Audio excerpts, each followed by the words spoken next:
नमस्ते, मैं हूं उत्पल चौधरी और बात होगी आपके निवेश से जुड़ी हुई खबरों पे। सबसे पहले इस डिस्क्लेमर को जरूर पढ़ लीजिएगा। माफ कीजिएगा, कल कुछ इस तरीके से फंसे रहे कि कुछ नहीं पढ़ पाए। मुश्किल से अभी देखा है सिर्फ 10-15 मिनट, उसके आधार पे कोशिश कर रहे हैं कि आप लोगों से बातचीत करके एक बढ़िया रिपोर्ट जो है वो पेश करने की कोशिश कर रहे हैं।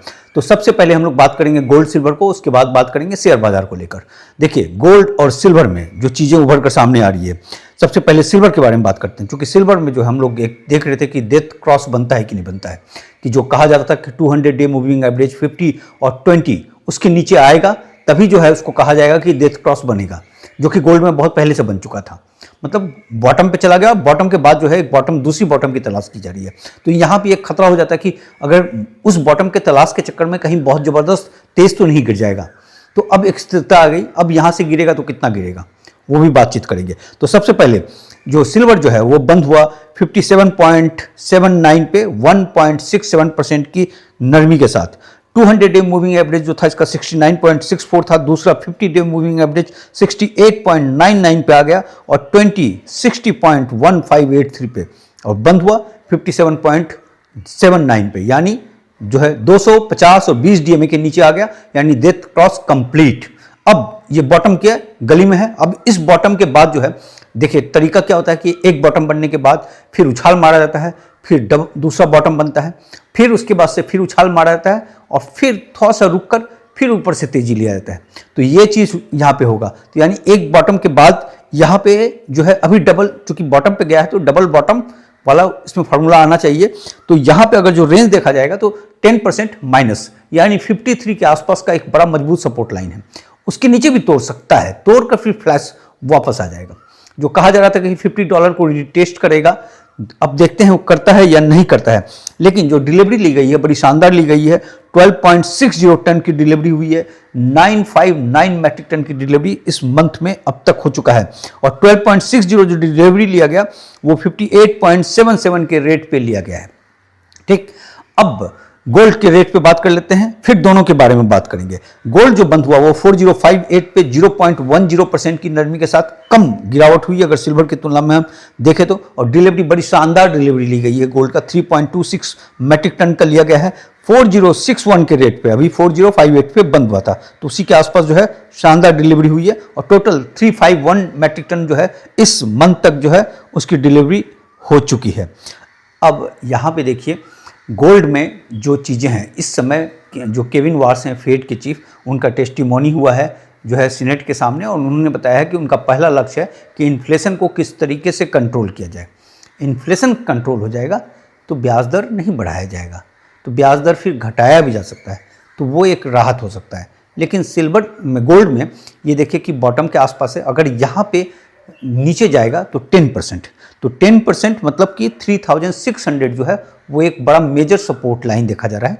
लेकिन गोल्ड और सिल्वर, इसका जो 50 ईयर्स का जो चार्ट था उसको कैलकुलेट करने के बाद चीज़ें निकल रही थी, जो कि काम में फंसे हुए थे, लेकिन उस चार्ट को हम देख रहे थे मोबाइल पे, तो उसके हिसाब से जो चीज़ें उभर कर सामने आ रही है, क्योंकि इसका जो ट्रेंड जो है वो 2008 जैसा दिख रहा है, 1973 वाला नहीं दिख रहा है, 2008 के जैसा ट्रेंड दिख रहा है कि जिस तरीके से गिरा, क्योंकि उसमें 30% के आसपास गिर गया था, इस समय 27% के आसपास गिरा है।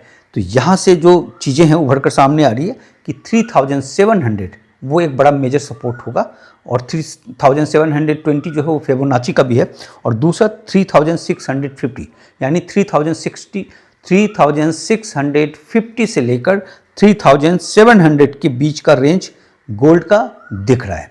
साथ में जो ऑल टाइम हाई बनाया था जो 5600 के आसपास, उसको तोड़ने में एक साल का वक्त लग जाएगा। अगर स्थितियां बदली तो जो है उससे भी ज़्यादा हो सकता है, लेकिन एक साल ऐसा प्रतीत हो रहा है इस समय के चार्ट। देखिए, कुछ भी बदल जाता है, इसमें कुछ भी आप 100% नहीं कह सकते, लेकिन जो दिख रहा है उसमें एक साल। सिल्वर में ज़्यादा डरावनी खबर उभर कर सामने आ रही है जब इसको आप देखने के बाद। इसमें सिल्वर में जो हमने जो बॉटम वाली बात की कि 53 और नीचे अगर जाएगा तो वो जो है 50 को रिटेस्ट कर सकता है, 48 से फिर बहुत तेज ऊपर बाउंस कर जाएगा अगर वहाँ पे गया तो। और इसका जो सबसे बड़ा जो रेजिस्टेंस होगा वो 70 से 80 वाला होगा। इसमें जो है काफ़ी समय इसको गुजारना पड़ेगा इसको तोड़ने के लिए। अब जो 121 गया था उसको आने में जो इस समय जो चीज़ें दिख रही है, जो उसका रफ्तार दिख रहा है, उसमें 2 साल का वक्त लग सकता है। ये चीज़ देखा जा रहा है। अब इसमें से एक और चीज़ कर दे, जैसे कॉमिक्स का हम लोग देते रहते हैं आंकड़ा कि 10,000 मेट्रिक टन के आसपास है, तो कॉमिक्स में काफ़ी ज़बरदस्त है, क्योंकि 3,000 जो है फॉर सेल है, not for sale 7,000 metric ton के आसपास है। तो जो 2024 में रहा था वो 1,000 मेट्रिक टन था फॉर सेल, तो उसकी तुलना में काफ़ी मजबूत है, यानी कॉमिक्स में माल भरपूर है। बीच में क्या हुआ था कि कॉमिक्स में 18,000 मेट्रिक टन के आसपास आ गया था, क्योंकि उस समय लंदन बुलियन मार्केट से बहुत सारा सिल्वर जो है वो मूव कर गया था अमेरिका, क्योंकि उस समय ये डर था कि टैरिफ लग जाएगा और तमाम चीज़ हो जाएगा सिल्वर पे, इसके कारण उसको ले आया गया था फ्यूचर में देखते। उसी जैसे कि कॉपर को ले आया गया था चाइना से, पूरा चाइना का वेयर हाउस खाली हो गया था। तो अब फिर बाद में वो जो है वहाँ से निकल कर चला गया। जो रिपोर्ट अब सामने उभर कर आई है कि वो जो सारे जो 8,000 मेट्रिक टन के आसपास थे वो धीरे धीरे करके लंदन बुलियन मार्केट पर वापस चला गया। तो जो 10,000 का जो रेशियो था कॉमिक्स का वो एज इट इज पड़ा हुआ है, यानी कॉमिक्स में कोई सिल्वर की कमी नहीं है। लेकिन जो डेफिसिट है, जो सिल्वर का जो मांग और डिमांड वाला जो डेफिसिट है 2,000 मेट्रिक टन का बताया जा रहा है कि इस साल है, वो जंक सिल्वर जो है उसको पूरा कर दे रहा है, क्योंकि जंक सिल्वर में लगभग 2 लाख मेट्रिक टन के आसपास सिल्वर पड़ा हुआ है, जो कि सिल्वर के रेट को ऊपर जाने से, इसलिए जो कहा जाता है कि 70 से 80 और फिर 80 से लेकर 90, 91 जो है एक बड़ी ज़बरदस्त इस समय जो है एक वॉल बन चुका है सिल्वर के लिए। उसको तोड़ने में वक्त लगेगा, जो है उसमें 1 साल से लेकर 2 साल का वक्त लग सकता है। लेकिन देखिए ये है कि आने वाला समय जो है अगला जो डिकेड है वो मेटल का डिकेड होगा, ये ऐसा प्रतीत हो रहा है, क्योंकि उसमें जो एआई का जो स्वरूप चेंज हो रहा है उसके कारण काफ़ी ज़बरदस्त, खासकर कॉपर का बहुत ज़बरदस्त डिमांड होगा और सिल्वर का भी डिमांड रहेगा। लेकिन इस समय कॉपर में एक तेज बिकवाली भी आ सकता है, क्योंकि एआई में जिस तरीके से प्रेशर जोन देखा जा रहा है, क्योंकि एआई में देखिए हो ये गया है कि एआई में 20% पैसा लग रहा है, कर्ज जो लग रहा है उसमें 20% एआई में जा रहा है। और एआई में क्या करते हैं, ये आपस में घुमाते हैं, जैसे एनवीडिया करता है स्टार्टअप में ले लेता है, स्टार्टअप जो है फिर एनवीडिया का चिप ले लेता है, इस तरीके से घूमता रहता है। गूगल भी इसी तरीके से घुमाता रहता है। सारे लोग जो है या एंथ्रोपिक और ये मिलकर जो 4-5 कंपनियां हैं वो मिलके घुमा के अपना रेवेन्यू दिखाती रहती है, ग्रोथ दिखाता रहता है। वो चीज़ नहीं है, तो उसमें बहुत ज़्यादा एक्सपोजर है। जैसे कि एक तो पेंशन फंड का है, इंश्योरेंस फंड का है और आपका रिटायरमेंट फंड का है, साथ में जो है जो प्राइवेट क्रेडिट सिस्टम है जहाँ डिफ़ॉल्ट देखा जा रहा है वो है, तो वो सब एक प्रेशर देखा जा रहा है। तो एआई से जो पैसा निकल कर जो इस समय जो रुझान देखा जा रहा है कि चूँकि बहुत ज़बरदस्त फैल चुका है, तो वो जो है टी बिल्स में जा रहा है। तो टी बिल्स में जाने के बाद वो पैसे बाद में हो सकता है कि गोल्ड के मार्केट में आए और तमाम चीज़ पे आए, और जब ये गिरेगा थोड़ा सा तो वो कॉपर पे प्रेशर आ जाएगा इस समय। तो जो कहा जा रहा है जो नेक्स्ट डिकेड जो है मेटल का होगा, क्योंकि एआई डाटा सेंटर वहाँ पे बहुत ज़बरदस्त ढंग से बढ़ने लगेगा। और एआई डाटा सेंटर से आप ये समझिए कि जो अगला जो डिकेड होगा वो उसके साथ साथ जो है ये मेटल का तो रहेगा ही रहेगा, लेकिन एनर्जी सेक्टर का भी ज़बरदस्त डिकेड होगा। अगर असली डिकेड कहा जाए तो एनर्जी सेक्टर का, और एनर्जी सेक्टर के लिए भी मेटल की जरूरत पड़ेगी, खासकर कॉपर और सिल्वर का, तो वो उसका देखा जाएगा। क्योंकि देखिए अगर हम करेंसी के पूरे सफ़रनामा को देखें हम, तो करेंसी की शुरुआत कैसे हुई भाई, पहले तो जो है वर्ल्ड वॉर के बाद शुरू कर दिया गया, ब्रेटन वुड्स से गोल्ड स्टैंडर्ड कर दिया गया, 1971 में उसको ख़त्म कर दिया गया। तो गोल्ड स्टैंडर्ड पहला चरण था, वहाँ से निकल कर आया। दूसरा चरण में क्या किया, उसने बोला कि भाई डॉलर को मानिए हमारी इकोनॉमी के हिसाब से, लेकिन लोगों ने उसको स्वीकार नहीं किया। तो तीसरा चरण लेकर आया पेट्रो डॉलर में कि पेट्रोल खरीदिए और आपको डॉलर लेना पड़ेगा, और डॉलर का स्विफ्ट सिस्टम पूरी तरीके से फैल गया कि आपको जो भी पैसे किसी देश में भेजना है, दुनिया में कहीं भी भेजना है तो उसके जरिए भेजेंगे। तो उस तरह से डॉलर का डोमिनेंस होने लगा, तो दादागिरी बढ़ने लगी, तो उससे निकलने की कोशिश करने लगा, तो गोल्ड खरीदारी करने लगा। तो इसके बाद से तीसरा चरण ये हो गया। अब जो चौथा चरण जो होगा वो होगा जो कि अगले डिकेड से शुरू होना चाहिए, कि जो है ऊर्जा, एनर्जी वाला स्टैंडर्ड होगा। और एनर्जी को लेकर इसमें ज़बरदस्त मार चल रही है। एनर्जी में जो चीज़ें, जो फैक्टर है, अमेरिका और जो चाइना, इन दोनों का ज़बरदस्त लड़ाई होगा, क्योंकि एआई में इस समय अमेरिका आगे है और चीन पुरजोर कोशिश कर रहा है। जैसा कि एनवीडिया के चीफ भी कहे थे कि सबसे ज़्यादा इंजीनियर वहीं पैदा हो रहा है और बहुत ज़बरदस्त काम हो रहा है। और एआई के लिए जो चाहिए होगा एनर्जी के लिए जो है वो अमेरिका में सेचुरेशन हो चुका है और उस तरीके से ग्रोथ नहीं है। और चाइना जो है बहुत ज़बरदस्त ढंग से काम कर रहा है, उसमें 43 न्यूक्लियर रिएक्टर बनाए गए हैं एनर्जी पैदा करने के लिए। तो उसमें अभी शायद 11 या 13 तैयार हो गया है, बाकी 30 तैयार हो जाएगा 2030 तक में। तो उसमें कॉपर, सिल्वर, ये सब प्रचुर मात्रा में तो लगेगा ही लगेगा, साथ में यूरेनियम का भी मांग बहुत ज़बरदस्त हो जाएगा। तो ये चीज़ जो जिस तरीके से चेंज हो रहा है वो एक फैक्टर आप लोगों के सामने हमने रखा। बाकी अमेरिका की तरफ से जो है हमला जारी है, ईरान पे ताबड़तोड़ हमला किया जा रहा है और ट्रंप का कहना है कि अभी और मारूंगा। और इस समय जो डॉलर इंडेक्स है वो थोड़ा सा फिसला है, 1001 के नीचे चला गया है, लेकिन तेल की कीमत जो है वो 80 WTI और 85 ब्रेंट चला गया है और वहीं पे अभी स्थिर है। तो कुल मिलाकर इसमें है, लेकिन जो बॉन्ड का मार्केट है उसमें बड़ा मजबूती आ रहा है, खासकर 2 साल का बॉन्ड का मार्केट, जो कि गोल्ड और तमाम चीज़ों पे कमजोरी देता है। बाकी अपने शेयर बाजार के बारे में बात कर ले। कल हमारे शेयर बाजार में मजबूती रहा, लेकिन उस तरह का मजबूती नहीं दिखा जैसा कि ट्रंप के हॉर्मुज टैक्स को वापस ले लेने के बाद था। परसों भी हॉर्मुज टैक्स इंपोज करने पे मार्केट ने उस तरीके से रिएक्ट नहीं किया था। तो मार्केट जो है ट्रंप की चीज़ों पे 2 दिन से ऐसा रिएक्ट नहीं किया है। आगे देखना पड़ेगा कि किस तरीके से रहेगा। बाकी Nifty, Sensex, mid cap, small cap सब जो है वो हरियाली में बंद हुआ, तो एक मजबूती वहाँ देखी गई है। इस समय वो कंसोलिडेट कर रहा है 23,900 से लेकर जो है 24,100 के बीच कंसोलिडेट करता हुआ दिख रहा है। तो आगे इसका क्या रुख रहेगा? 23,800 जो है एक बड़ा सपोर्ट लाइन है और इधर 24,200 को क्रॉस करेगा तो 24,500 का एक रेंज वहाँ पे खुलता हुआ दिख रहा है।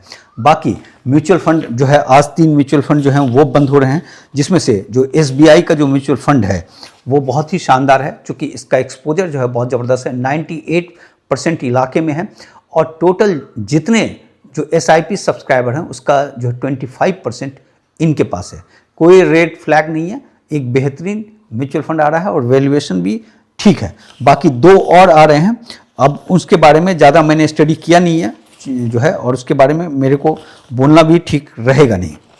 बाकी अथर का QIP आ रहा है 1300 करोड़ का, फ्लोर प्राइस जो है वो 1169 का रखा है। बाबा रामदेव के शेयर्स के बारे में कल हमने वीडियो बनाया था, वो शाम का बुलेटिन जरूर देखिए, शेयर बाजार से संबंधित हैं। कल मेरे को मेरे व्यूअर मिल गए, मणिपाल हॉस्पिटल में गया हुआ था, वहाँ पे व्यूअर मिल गए, उन्होंने मुझे पहचाना और उन्होंने कहा, उनकी एक शिकायत थी कि शेयर की स्टोरी जो है हम थोड़ा कम देने लगे हैं, गोल्ड सिल्वर ज़्यादा करने लगे हैं। तो मैंने उनको बताया कि दोनों मिक्स कर रहे हैं और 50-50 है। शुरुआत में गोल्ड सिल्वर कर देते हैं, बाद में शेयर कर देते हैं। एक्चुअली क्या होता है, देखिए जो हम इसको काट कर जो दूसरे यूट्यूब चैनल पे डालते हैं या शॉर्ट्स काट के भी जो इंस्टाग्राम और फेसबुक में डालते हैं, तो गोल्ड सिल्वर पे लोग ना टूट पड़ते हैं और शेयर बाज़ार पे लोग जो है वो उस तरीके से देखने के लिए नहीं आते। तो हाँ, हमें न्यूज़ पेश करते तो हम भी चाहते हैं कि आप लोग देखें, तो इसलिए गोल्ड सिल्वर शुरुआत में पेश कर देते हैं। लेकिन आप ये कहिएगा कि जो असली गोल्ड सिल्वर है वो शेयर बाज़ार है। और शेयर बाज़ार में इस समय देखिए, हालांकि इस समय तो सब लोग बॉटम पे है, गोल्ड सिल्वर भी बॉटम पे है और शेयर बाज़ार भी बॉटम पे है। लेकिन शेयर बाज़ार के साथ क्या होता है कि उसकी कहानी बड़ी दूसरी होती है, डिफरेंट होती है। क्योंकि गोल्ड सिल्वर में जो आपको रिटर्न मिलेगा उसमें मैक्सिमम जो है, देखिए 9% से लेकर 11%, 12% का रहता है मैक्सिमम, एवरेज, इसके ऊपर नहीं। लेकिन शेयर बाज़ार में क्या होता है कि शेयर में जैसे आप कोई लिया, अगर आपने ठीक से फंडामेंटली पकड़ लिया और सही रेट में पकड़ लिया, बिल्कुल नीचे पकड़ लिया, तो वो आपको 20% तक का रिटर्न दे देता है। लेकिन वो डिपेंड करता है, तो वो धीरे धीरे सीखने के बाद आपको चीज़ें आएगी। म्यूचुअल फंड में क्या होता है कि एक फिक्स दिया जाता है, तो इसलिए कहा जाता है कि जो शेयर बाज़ार में डाइवर्सिफाई करके रखें चीज़ों को और चीज़ को नीचे पकड़िए और किसी चीज़ नाम पे कभी नहीं खरीदना चाहिए। जैसे अब बाबा रामदेव के नाम पे लोग जो खरीद लिए होंगे शेयर वेयर, तो वो सब फंस जाते हैं। नाम वाम से कुछ नहीं होता है, कुछ नहीं देखना होता है, काम देखना होता है। क्या नाम है, क्या नहीं है, कितना बड़ा तगड़ा रिकॉर्ड रहा था इसका, कोई मतलब नहीं। इस समय मतलब कल की कहानी ख़त्म, आज की कहानी शुरू। जैसे न्यूज़ रूम में बोला जाता था ना, न्यूज़ रूम में कोई बोलता था सर हमने वो खबर ब्रेक की थी, हमने वो खबर ब्रेक की थी, हमने वो, तो ख़त्म, खेल ख़त्म, अब बोलो आज क्या दोगे, कल क्या दोगे। तो ये बताओ, तो जो कहानी जो कंपनियों को देखिए, अब जरूर से समझ लीजिए कि भाई इसका बैकग्राउंड स्ट्रांग है, लेकिन आपको इस समय देखना है। और उसमें देखने का तरीका क्या होता है कि उसका प्रॉफिट बढ़ रहा है कि नहीं। प्रॉफिट को 2 तरीके से चेक करते हैं, जो इस क्वार्टर का प्रॉफिट इसी क्वार्टर के पिछले साल के जो है कितना ऊपर बढ़ा है, साथ में सेल्स किस तरीके से बढ़ा है, 2 पॉइंट, प्लस साल का देखेंगे, पूरे साल का जो है सेल्स किस तरीके से बढ़ा और साल का प्रॉफिट जो है वो किस तरीके से बढ़ा। ROC वगैरह देख लीजिएगा कि बढ़िया हो जो है, ये सब 3-4 चीज़ देख लें। कर्ज देख लेना होता है, कर्ज कम हो। अब जैसे कल्याण ज्वेलर्स बहुत ज़बरदस्त भाग रहा है, लेकिन उसका जो प्लेज परसेंटेज है वो 25% के आसपास है, बहुत ज़्यादा है, बहुत ही ज़्यादा है। तो इसमें जो है ये तमाम चीज़ों को देखना चाहिए कि क्या है वहाँ पे, कि उसने पूरा कर्ज ले रखा हुआ है, जो प्लेज परसेंटेज जिसका 0 होता है, बहुत ही शानदार कंपनी होता है। पब्लिक पार्टिसिपेशन जिसका 10% से नीचे होता है, बहुत ही शानदार होता है। तो ये सब तमाम चीज़ होता है, और प्लस खरीदना होता है रेट पे। रेट क्या होता है, 250 और 20 DMA के नीचे जब आप खरीदते हैं तभी वो जो है सही चीज़ होता है। और रेट के लिए कभी देखिए, रेट को देखकर उसका पीछा नहीं करना चाहिए। कोई शेयर भाग गया तो भाग गया, जाने दो उसको, भूल जाओ। बहुत सारे शेयर्स हैं, दूसरा आ जाएगा, दूसरे को तलाशो, दूसरों को ढूंढो, और उससे जो भाग गया उससे सबक लीजिए, उससे सीखिए कि हमने यहाँ क्या गलती की थी। तो ये जो है शेयर बाजार में आपको देखना पड़ेगा इन तमाम चीज़ों से। बाकी जो रेजिस्टेंस सपोर्ट्स है, तो रेजिस्टेंस है 24,183, दूसरा है 24,233, तीसरा है 24,313। सपोर्ट है 24,023, दूसरा है 23,974, तीसरा है 23,893। तो ये कुल मिलाकर है। और एफआईज की कल बिकवाली हुई है, 735 करोड़ का शेयर बेचा है, और डीआईज ने 704 करोड़ का शेयर खरीदा है। अब एफआईज का जो है इस समय, जो एफआईज का कहा जा रहा था कि लॉट कर आया, तो इस समय वो बेच रहा है, पिछले 2-3 दिनों से बिकवाली कर रहा है 10,000 करोड़ के आसपास। अब शायद 9,000 करोड़ हो गया होगा, उसकी इतनी खरीदारी हुई है इस महीने में। इसकी खरीदारी अगर जुलाई महीने में जो है, बाकी जो इसका रिकॉर्ड रहा था, शायद पिछले साल जून में सबसे ज़्यादा खरीदा था उसने, 12,000 करोड़ के आसपास खरीदा था, उसको अगर तोड़ ताड़ कर फिर ऊपर अगर बंद होता है, क्लोज होता है, तब हम कहेंगे कि एफआईज आया है। क्योंकि एफआईज लोग होते हैं बड़े चालू चीज़। और एक बात का ध्यान रखिएगा कि पहले मिड कैप स्मॉल कैप में एफआईज उस तरीके से नहीं होता था, लेकिन अब एफआईज हो गया चालू। उसको मालूम है कि जनता का पैसा जो है मिड कैप स्मॉल कैप में ज़्यादा जा रहा है, तो वो मिड कैप और स्मॉल कैप में जमकर आप एंट्री लेने लगे हैं। तो इसलिए सावधानी रखिएगा कि देखकर, और किसी चीज़ का अगर मोमेंटम आने लगे, उसको पीछे भगाने लगे, तो देखने के बाद नहीं कीजिएगा। जब पकड़ना है आपको उसको बिल्कुल बॉटम के आसपास ही पकड़ना है, फंडामेंटली स्ट्रांग चीज़ को। तो इतनी ही बात है, फिर मिलते हैं कल, और प्लीज़ चैनल को लाइक और सब्सक्राइब जरूर कीजिएगा।